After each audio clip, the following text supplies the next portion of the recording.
Hola a todos, sean bienvenidos nuevamente a Rebelión de Lucifer. Y hoy, en la continuación que daremos a este programa en donde comenzamos hablando de The Walking Dead, la serie de televisión que justamente el día de hoy se estrena con su quinta temporada. Es el estreno mundial. Así que, qué mejor manera de presentarte el contexto de la serie, específicamente hablando de personajes muy representativos, en opinión muy personal, claro está. Aunque sé que si eres seguidor de la serie o a raíz del programa que elaboramos esta semana pasada, te has interesado en verlo y quizás al día de hoy ya has visto un par de episodios. Bueno, algunos de los personajes de los que hablaré son también personajes favoritos para algunos otros, pero específicamente he seleccionado a estos porque el contexto de todo lo que vengo desarrollando en torno a la serie de televisión se ve claramente reflejado en ellos, en su personalidad, en la manera en que se conducen y también en el desarrollo como personas que van demostrando a través de las diversas temporadas que hasta el día de hoy hemos podido ver. Dicho lo anterior, y antes de arrancar con todo, antes de comenzar, quiero darle nuevamente las gracias a Ariel Sangüesa y también comunicarte que ha habido verdaderos comentarios muy agradables en torno al nuevo logotipo de Rebelión de Lucifer, este nuevo emblema, las nuevas portadas que hemos ocupado tanto para el canal como para Facebook han sido del agrado de la mayoría de quienes han enviado los comentarios, así que pues te lo hago saber porque al igual que nosotros están muy satisfechos, han hecho geniales comentarios al respecto de los nuevos logotipos. Entonces nuevamente muchas gracias y pues que esto también sea una felicitación pública para Ariel por este gran trabajo que nos ha aportado, su arte personal. Muy bien, entrando en materia entonces, el primer personaje de la serie representa perfectamente cómo un hombre se convierte en hombre. Y digo esto con toda la seriedad que implica. Las personas entendemos que un niño se convierte en adolescente y un adolescente se convierte en hombre o mujer en este caso. Hablo de niños en general. Sin embargo, existe un evento que detona esa transición del niño hacia el adulto o del adolescente hacia el adulto y no es precisamente la edad. Y este es uno de esos casos. Un niño puede dejar de ser niño aún teniendo 10 años de edad.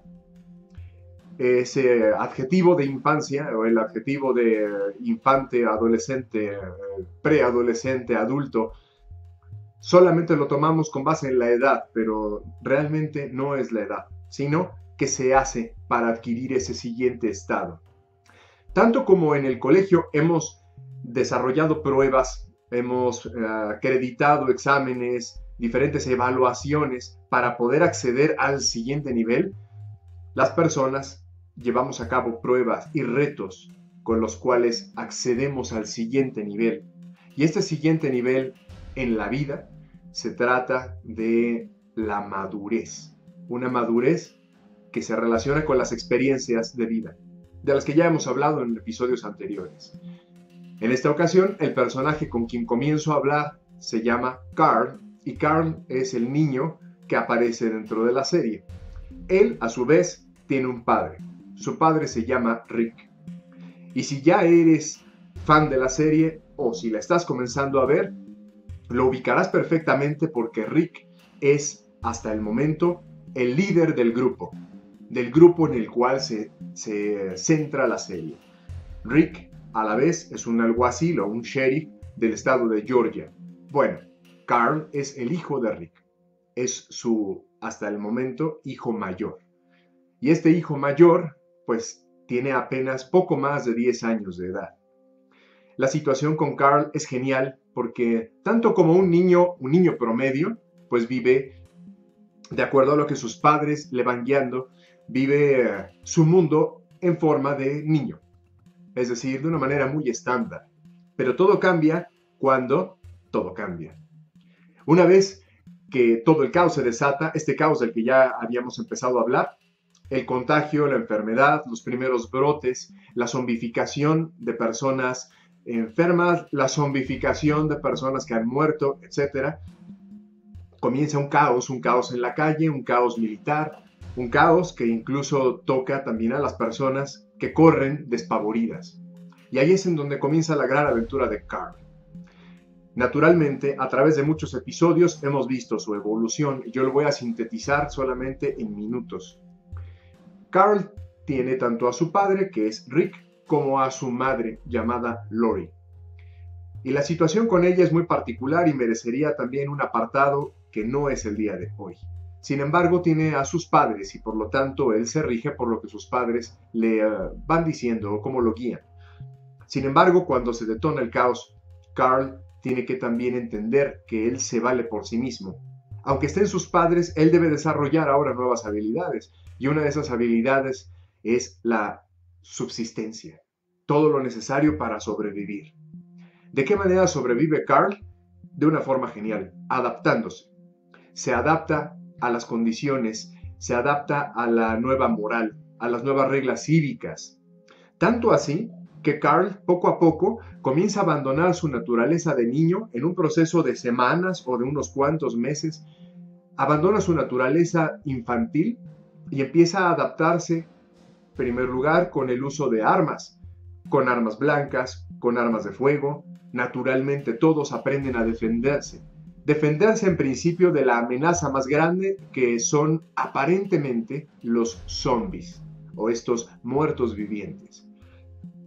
Pero la verdad es que la amenaza más grande conforme se desarrolla la historia son los seres humanos que continúan con vida. Las personas comunes y corrientes que han dejado de ser comunes y corrientes son la principal amenaza. Y esto es algo que Carl, desde su óptica de niño, comienza a aprender. De manera que la adaptación de Carl es genial. Desde que un niño continúa en una edad de niño, continúa con una talla y peso de niño y todo indica que es un pequeño. Pero lo cierto es que dentro de él se está generando un hombre. Y la situación se ve muy clara a través de un símbolo que en magia reconocemos plenamente, que es el de los animales de poder. Hay un evento de suma importancia dentro de la serie y esto ocurre en la segunda temporada. Dentro del grupo existía también otra niña. Hablando de personajes de corta edad, solamente se encuentran Carl y en este caso una niña de nombre Sofía, en torno a quien gira prácticamente toda la segunda temporada.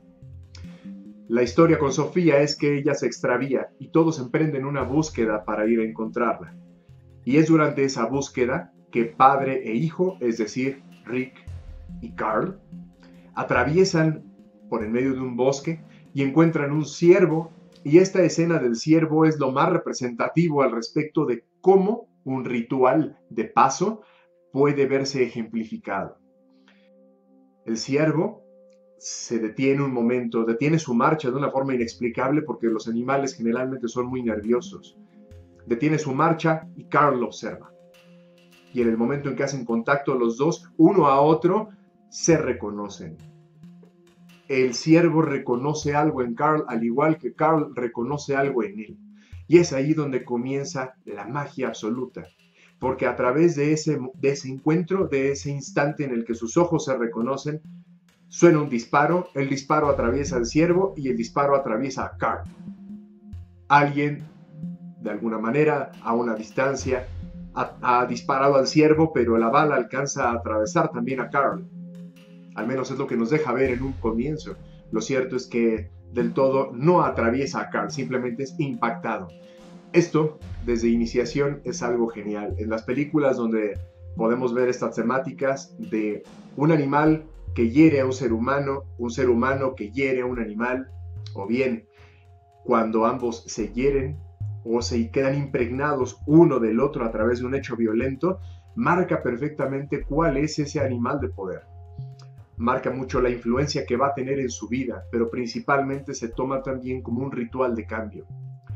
Lo que ocurre después de todo esto es que Carl tiene que luchar por su vida, aunque encuentran a un personaje genial igualmente, que le ayuda para reparar los daños y para que además de todo tiene que hacer una cirugía, extraer componentes del proyectil que todavía quedó en el cuerpo de Carl y demás. La situación es que Carl tiene que luchar por su vida.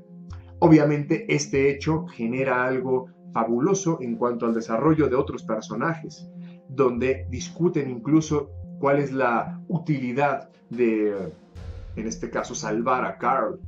Si merece o no un niño crecer en este mundo hostil, si es o no labor de ellos el cuidarlo o sería mejor tal vez el dejar que la vida simplemente siga su curso y si tiene que morir, que muera.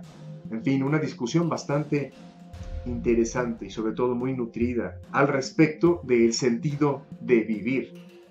Porque se descubre que el sentido de vivir va más allá del lugar en donde vivas, sino del hecho de vivir por vivir. El secreto de vivir está en vivir. La historia se fundamenta en conservar la vida. Muy bien. Entonces lo que vemos con Carl es que a través de este momento hay un cambio rotundo en él. No solamente lucha por su vida y claro, el personaje trasciende toda esta convalecencia y se recupera, naturalmente comienza a ver la vida de una forma muy distinta, con unas precauciones mayores, pero existe incluso un hecho genial que desde magia lo podemos reconocer muy bien. Y eso es que su padre, Rick, quien es, como dije, un alguacil o un sheriff del estado de Georgia, pues usa un sombrero. El sombrero de Rick pues es característico del uniforme de los policías, además de que representa toda la autoridad que Rick tiene en sí mismo. Pues es en ese momento cuando Carl despierta de esta convalecencia, de los medicamentos, de la anestesia, que le dice: prácticamente esto te lo has ganado tú y por lo tanto ahora tienes derecho de usar el sombrero de Shelley. Y por lo tanto le da el sombrero. Ese es el capítulo a partir del momento en cual Carl es prácticamente bautizado como un hombre. En ese momento Carl se ha vuelto un hombre. Por supuesto, muchas otras actitudes dentro del personaje sustentan su conversión de niño a hombre. Jamás dije adolescente, de niño a hombre, en el momento en el que él luchó por su vida y se ganó su existencia. Algo dentro de su sueño, dentro de ese coma inducido, tuvo que ver en él.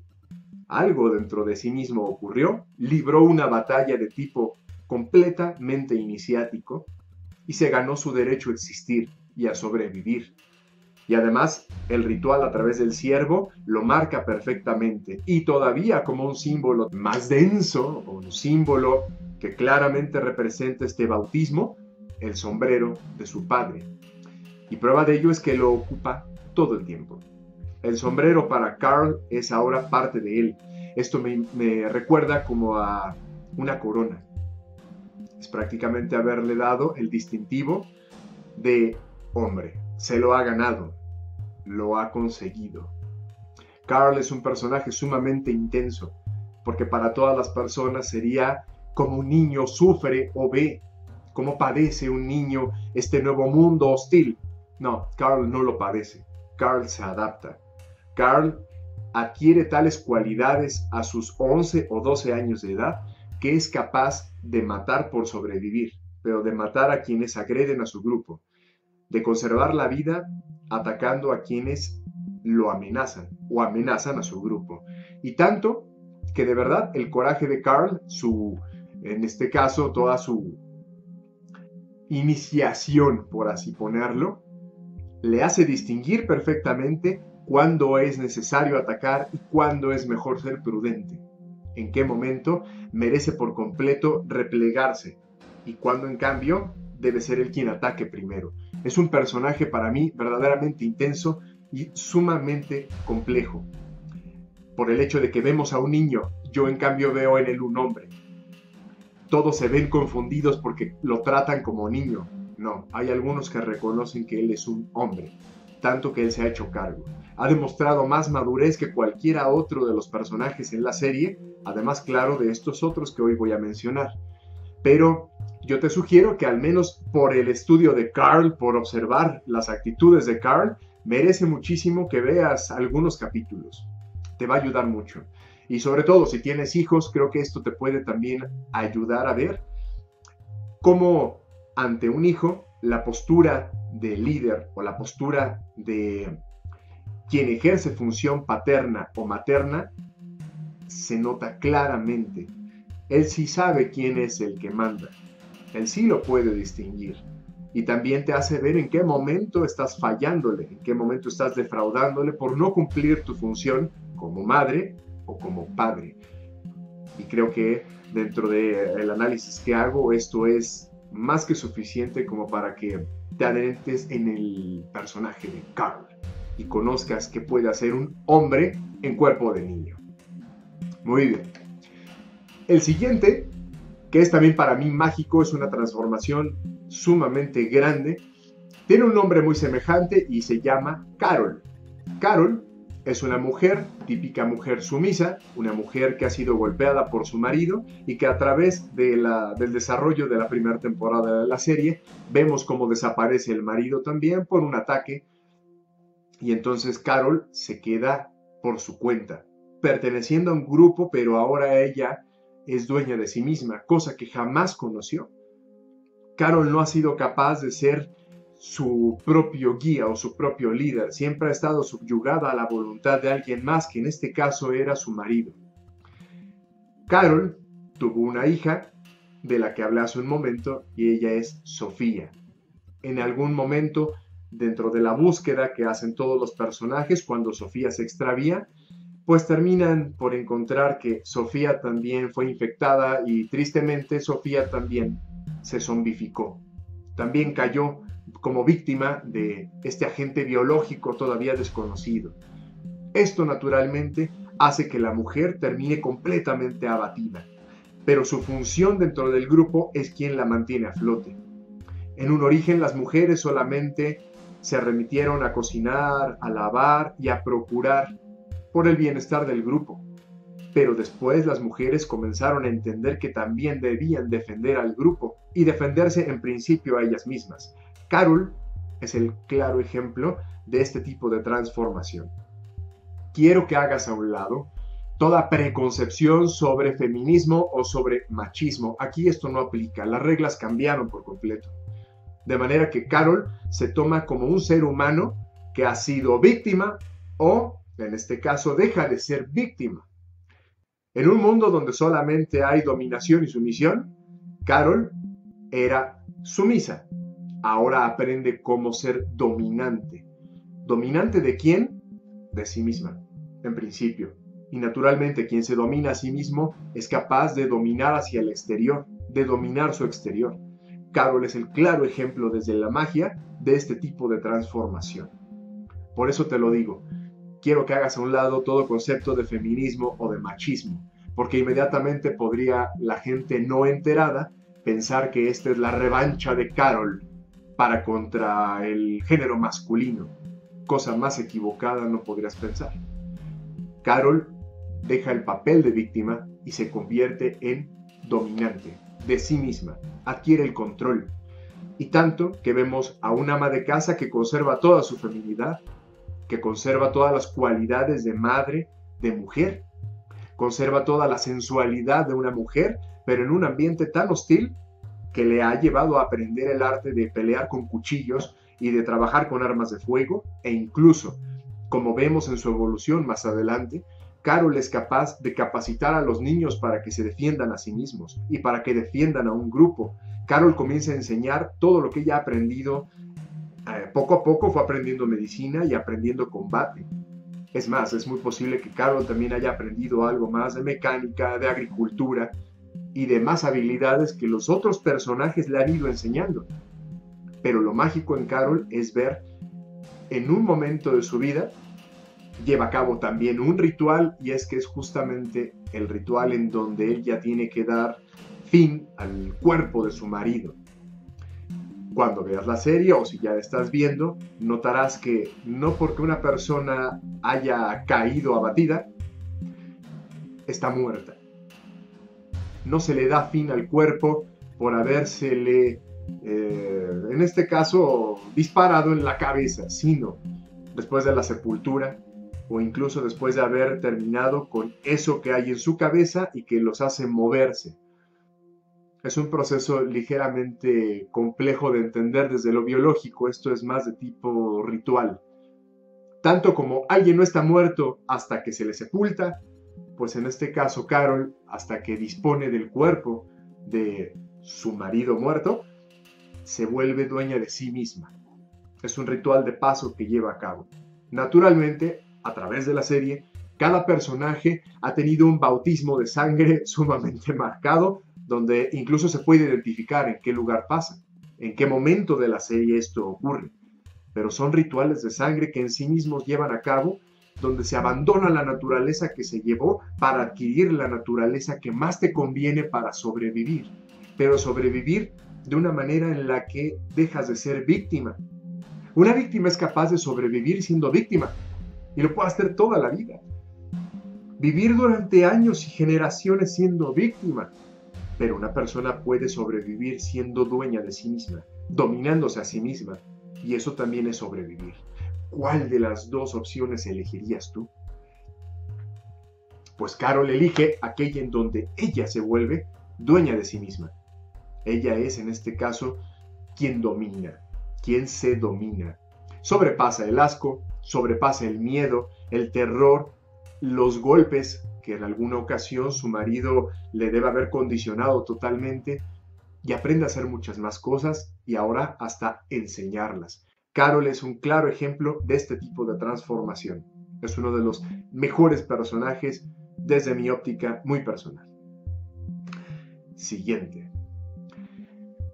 Ahora entramos en un terreno completamente al margen de este primer grupo de personas buenas y personas que vinieron de vidas cotidianas hacia la adaptación al medio, porque voy a entrar en un terreno de la perversión, en el terreno de aquellas personas que, siendo extremadamente dominantes, han podido sacar provecho de todo lo aprendido y vivido como para abusar incluso de esta posición en un mundo que se cae a pedazos.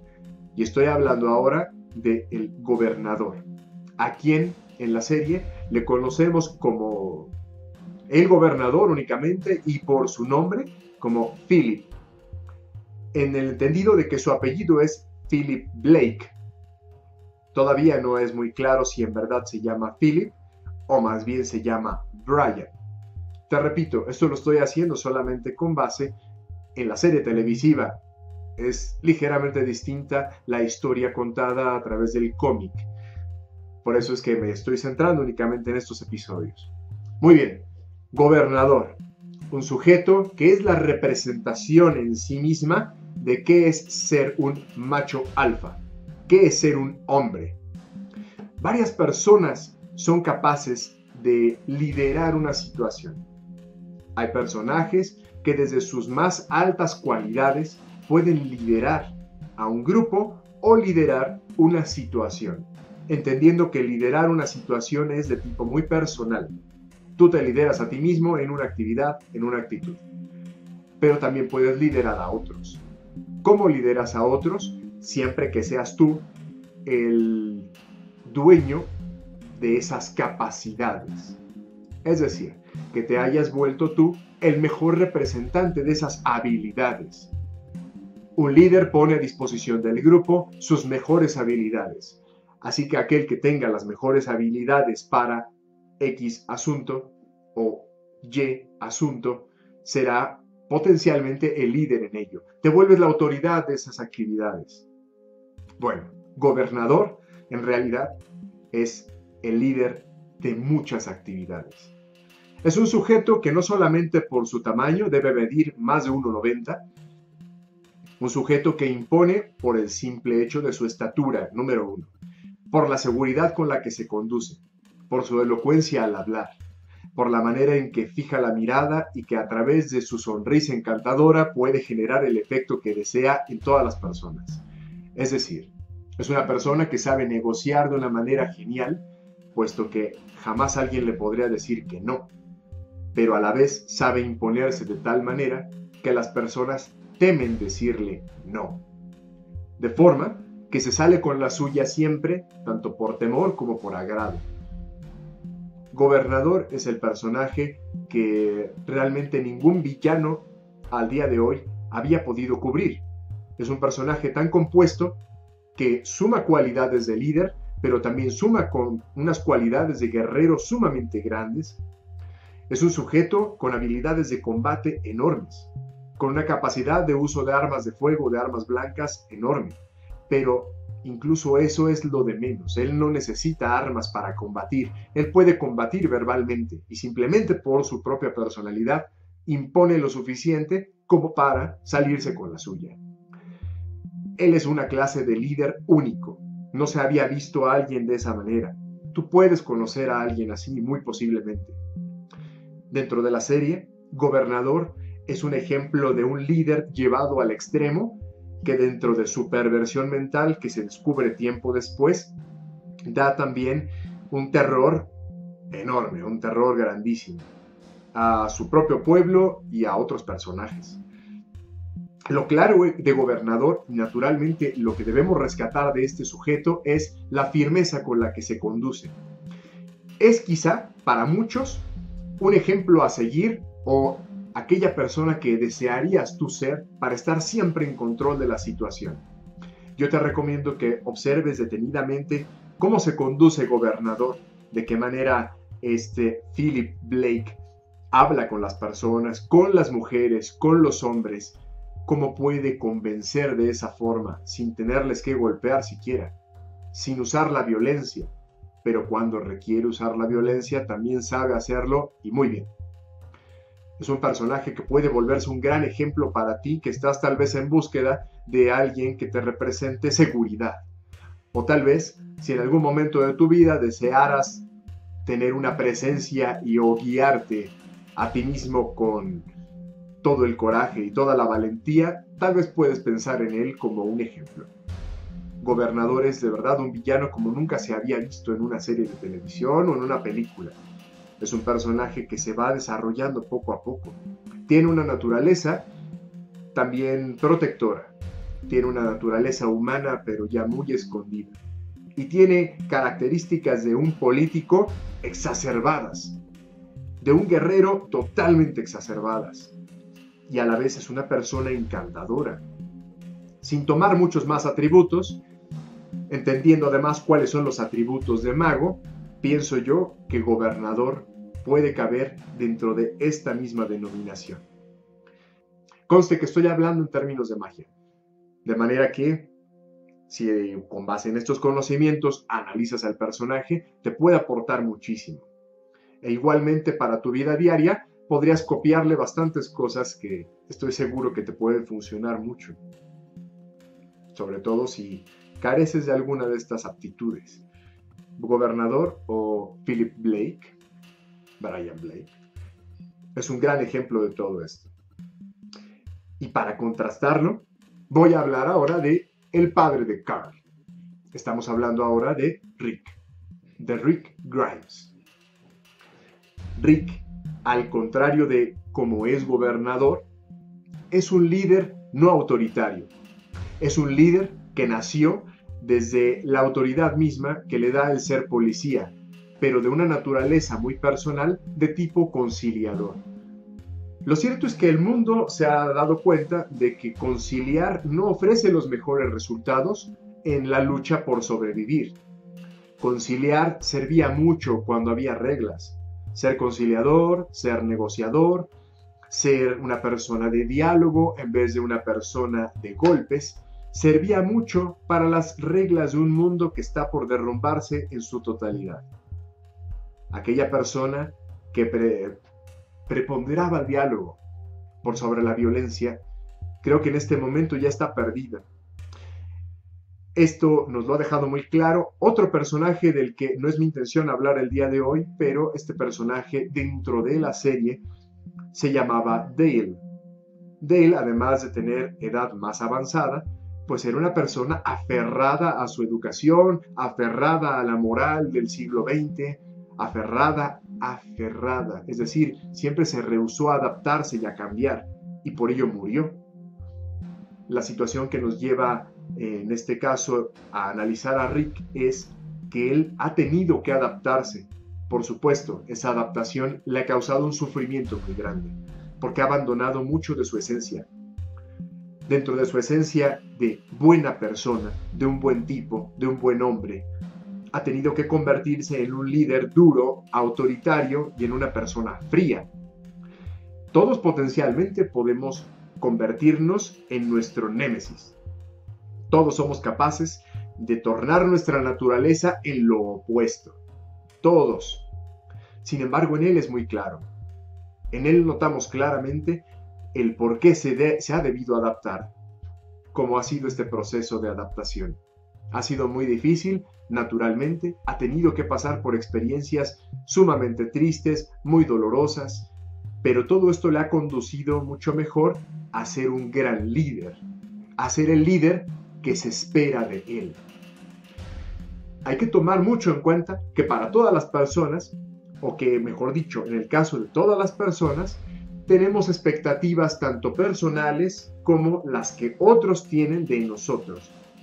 ¿Cuál es el plan que tú esperas cumplir de ti mismo y cuál es el plan que los demás esperan que tú cumplas? Pues en él vemos todo esto muy claro.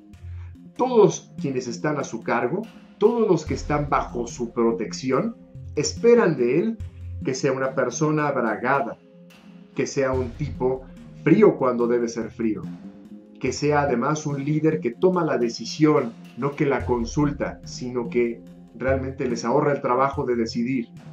Él decide por ellos, porque saben que los conducirá hacia el mejor destino. Eso es lo que se espera de él, que defienda cuando debe defender y que se repliegue cuando se debe replegar, en fin. Pero ¿qué es lo que él espera de sí mismo? Y lo cierto es que él espera de sí mismo ser un hombre que sobreviva de una manera mucho más feliz y principalmente él quiere ver por sus hijos. A él lo que más tranquilidad le podría haber dado es tener a sus hijos sanos y salvos y conservar a su mujer que al día de hoy ya no está. Esos son los objetivos de Rick. Él nunca pidió ser un líder. Él fue ofreciéndose como un líder por sus cualidades, por esa obstinación en ver por los demás, esa obstinación en llevar a todos a un mejor lugar. Es lo que le ha conducido como líder, pero realmente él no nació con esas virtudes, las tuvo que desarrollar. Y el personaje se ha tornado al día de hoy alguien que tiende a ser más como gobernador, pero sin embargo tiene todavía un talón de Aquiles, y eso es que sigue siendo un buen hombre por dentro. Un buen hombre en un mundo que se cayó por completo. Un buen hombre en un mundo infectado. Un buen hombre, ¿qué haría un buen hombre? ¿Todavía se puede ser bueno? ¿Todavía es conveniente ser bueno? ¿Hasta dónde es necesario conservar esto en tu naturaleza? ¿Hasta dónde la adaptación misma te permitiría o te exigiría abandonar tu propio ser, tu propia esencia? Pues eso es algo que realmente Rick nos ayuda a responder. Se ha vuelto la imagen icónica hasta de los carteles publicitarios al respecto de la serie. Sin embargo, yo lo tomo a él más bien como este otro ejemplo, como este desarrollo o esta evolución psíquica en torno a sí mismo. Hay muchísimos más personajes. Se puede hablar largo y tendido de la opinión que tengo, claro, de cada uno de ellos y de lo que he ido observando sobre tanto su evolución como su deterioro. The Walking Dead es una serie humanística absolutamente. Es algo que yo veo ahora desde la sociología más que desde la ficción, desde la sociología. Imagino a personajes como el famosísimo Desmond Morris haciendo estudios capítulo a capítulo, o mejor aún, viéndolo a él mismo dentro del set y analizándolo, quizás ahí sentado como en una de estas pequeñas sillas para el director y analizando, tomando notas de qué es lo que va viendo en los personajes, porque de verdad esto es todo un estudio. Si observas el drama que hay implícito en cada personaje, en cada situación, tras cada pérdida de vidas, tras cada vez que alguien debe disponer del cuerpo de su ser querido, y todos estos casos que además de grotescos pueden ser sumamente tristes, puedes tú obtener realmente un gran perfil de cómo actúa la persona, de esa lucha por sobrevivir.